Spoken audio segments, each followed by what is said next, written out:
Erick Thohir, kita masih membahas tentang dugaan penyelewengan dana pensiun BUMN yang saat ini sedang dilakukan bersih-bersih oleh Kementerian BUMN. Pak Erick tadi Anda menyebut ini bukan sekedar memenjarakan orang atau pihak tertentu, tapi juga ada perubahan sistem di situ. Nah, kenapa yang dipilih Kejaksaan Agung untuk mengusut kasus ini lebih lanjut, ya, Pak Erick? karena perangkatnya memang Kejaksaan Agung itu kan punya pengalaman yang dalam kasus-kasus korporasi. Dan Pak Jaksa Agung sendiri punya background yang sangat expert di hal-hal seperti ini. Karena itu ketika kita mendorong program bersih-bersih BUMN, makanya kita itu bukan hanya dorong tapi berdiskusi.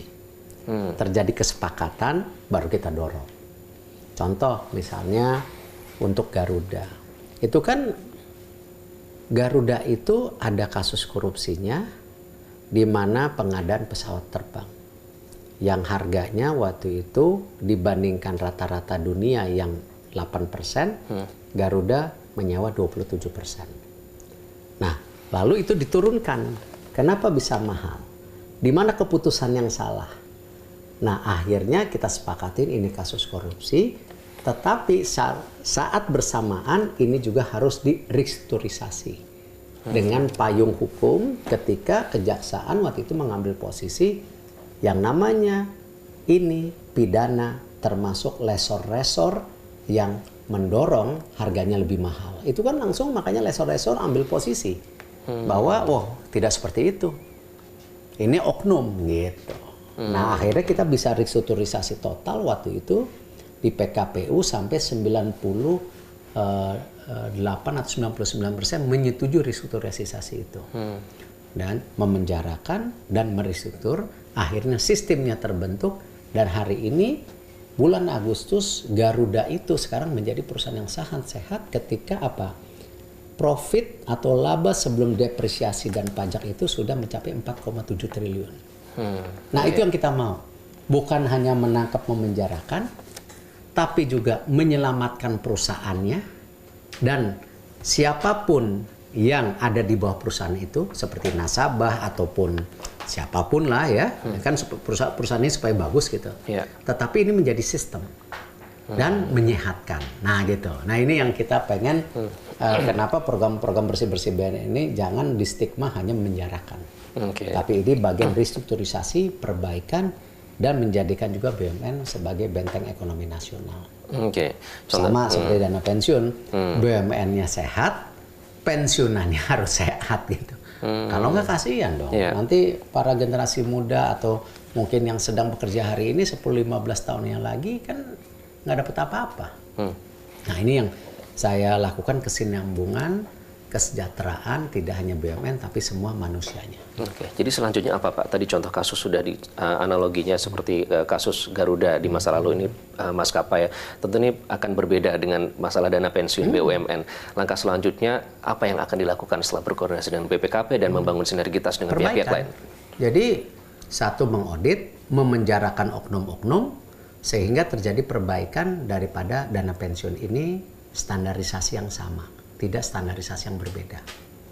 Sehingga semua pola pengelolaan dana pensiun ini harus good corporate governance dan transparan dan bisa dilihat hasilnya.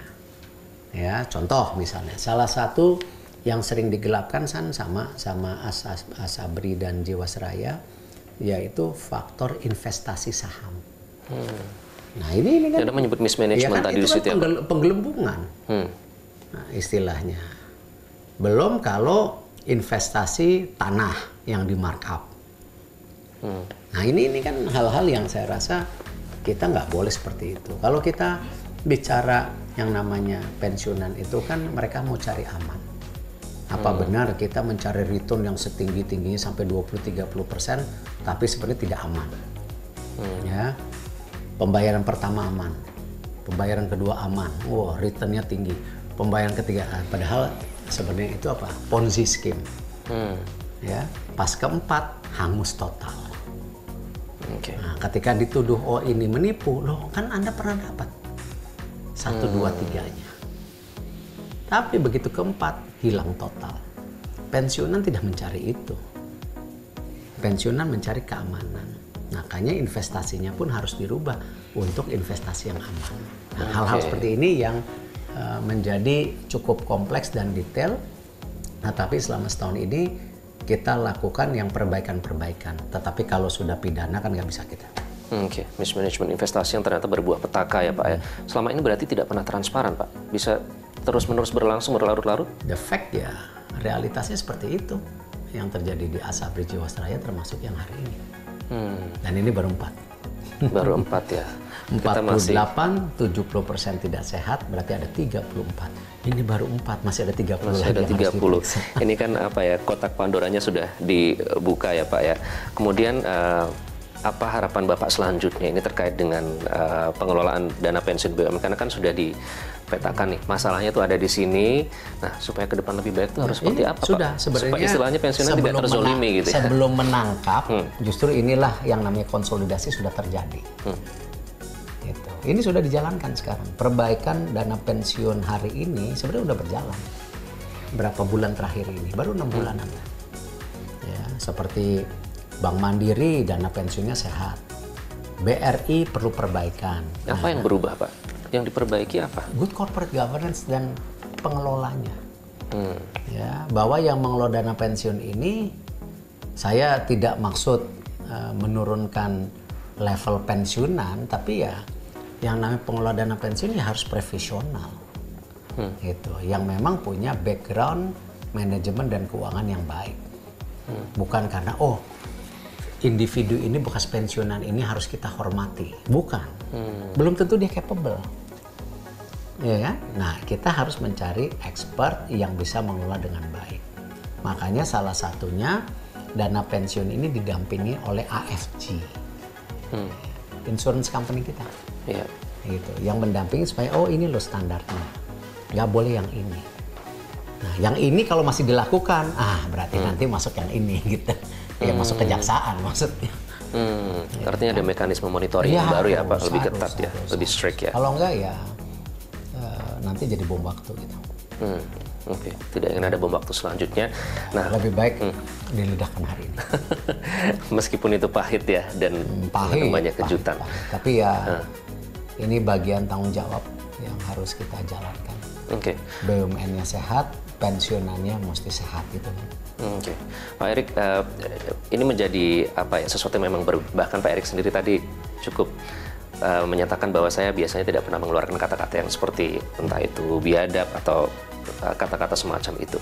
Nah, ini kan bersih-bersih BUMN tentu kalau memang komitmennya selalu diikuti berarti akan diapresiasi oleh publik.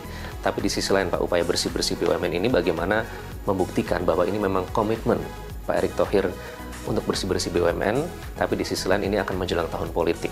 Ada mungkin suara-suara miring di luar sana yang mungkin ini hanya pencitraan atau gimana, bagaimana Bapak menjawab itu? Waktu bersih-bersih Jiwasraya sama Asabri bukan tahun politik kok. Kan saya bilang justru dana pensiun ini kita sudah bicarakan 1 tahun 2 tahun sebelumnya. Kan tadi saya bilang karena saya melihat ada yang namanya Jiwasraya, Asabri, saya ada kekhawatiran dan kecurigaan. Itu statement saya kemarin. Dan kalau program dana pensiun ini karena tahun politik, salah besar. Karena kita sudah bicara hal ini jauh sebelum tahun politik. Gitu. Jiwasraya, Asabri, pembongkaran jauh sebelum tahun politik. Ini amanah, ini tanggung jawab, ini komitmen yang saya harus lakukan tadi untuk menjaga kesejahteraan pensiunan yang ada di BUMN. Itu yang kita dorong. Pak Erick Thohir, terima kasih atas waktu Anda. Ini beberapa perusahaan menerima uangnya terkait dengan PT Taspen, bagaimana nasibnya. Tadi sudah saya sampaikan bahwa kita akan mendalami aliran daripada dana tersebut, kemana mengalirnya tentunya, dan kita sering saya sampaikan kita mengikuti metode follow the money, dan tentu kita akan periksa dan paling tidak kita akan minta untuk dikembalikan uang yang hasil dari tindak pidana korupsi itu. Nah, tapi kalau memang juga nanti ternyata bahwa perusahaan-perusahaan tersebut atau person-person orang-orang yang ada di situ terlibat dalam persekongkolan melakukan tindak pidana korupsi, ya tentu kita akan tangani juga, gitu ya, akan kita jadikan tersangka. Kemudian ada mantan penyidik, ya kan gitu ya, menyatakan keterlibatan pimpinan lama, ya. Ini apakah akan dipanggil yang bersangkutan ini? Ini sedang kita dalami. Jadi beberapa penyidik juga kita minta keterangan ya saat ini di perkara ini. Penyidik-penyidik yang saat ini ada di luar, gitu ya, sudah tidak berdinas lagi di KPK. Kita minta keterangan seperti apa penanganan perkara pada saat itu. Ini dan dari keterangan-keterangan itu tentunya apabila ada hal-hal yang kita anggap perlu untuk dikonfirmasi terhadap siapapun yang disebut, ya nanti kita akan konfirmasi. Nanti ditunggu saja.